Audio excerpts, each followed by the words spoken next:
There are so many ways to give gifts to others. They may crave and or appreciate our attention, material presents, kindness, money, encouragement, assistance. We have so much to share. All gifts are energy, and whatever energy we put out into the world is gifted back to us in one way or another. And not necessarily immediately, and not necessarily in the form we give out or expect. But as A Course in Miracles is so fond of reminding us, giving and receiving are one in truth. The energy frequency we give is the exact energy frequency we attract back to us. Generosity creates more generosity. So it's really important that we give our gifts freely without strings attached. I always remember a good scrapbooking friend of mine back in the day, we'll call her Alice, gave a beautiful special edition white lacy album as a wedding gift to another scrapbooking friend, Betty. But rather than using that album to capture her wedding memories, Betty gave the album to her own daughter to use. Alice was outraged and really hurt that her gift was not used as she expected. It was meant to be a special keepsake that would hold a special place, a precious place in Betty's heart forever.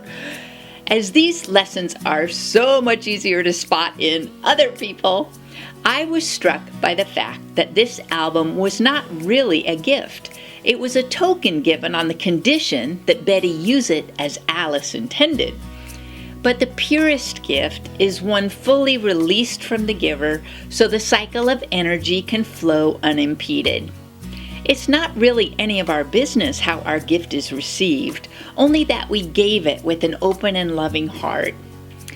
When we practice conditional generosity, expecting the person to give something back, we get resentful or angry when the person doesn't reciprocate as we think they should. I used to feel quite miffed if I smiled and greeted someone while out on a walk and they didn't respond in kind. I'd immediately judge, sheesh, that's not a very nice person. Now I realize, most of the time anyway, that my offering of goodwill is just that, an offering, an expression of love I just want to put out there in the world. In most cases, I do get back a feel-good greeting, of course, but if not, if I'm conscious in that moment, I'll feel compassion for the person instead of irritation and send a little blessing of love and understanding so that the gift is not negated by my undeserved judgment. My little sister Jennifer and I were matched in the Big Sisters, Little Sisters program when she was 11 years old, more than 25 years ago, and we're still close friends. I obviously made a big impression in one area because she still recalled this lesson more than once and again quite recently. Knowing the way I was back then, after multiple outings where I apparently never got a thank you, one day I must have blown up and passively aggressively said something like, saying thank you wouldn't kill you. She's never failed to say thank you for anything I've done for her ever since, and that goes for her kids too. Some relationships are structured such that giving is mostly one way. I'm so happy I can help Jen just like my mom helped me when I needed it most. Even when we're on the receiving end, our heartfelt gratitude keeps the cycle of abundance going.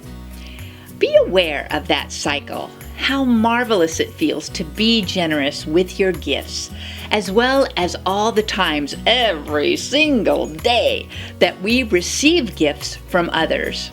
A smile, great service, a compliment, advice, a funny email. Support comes to us from the universe in 1,000 different ways. When we feed the cycle of unconditional giving, we receive abundant support, so we're fully equipped to shine that divine.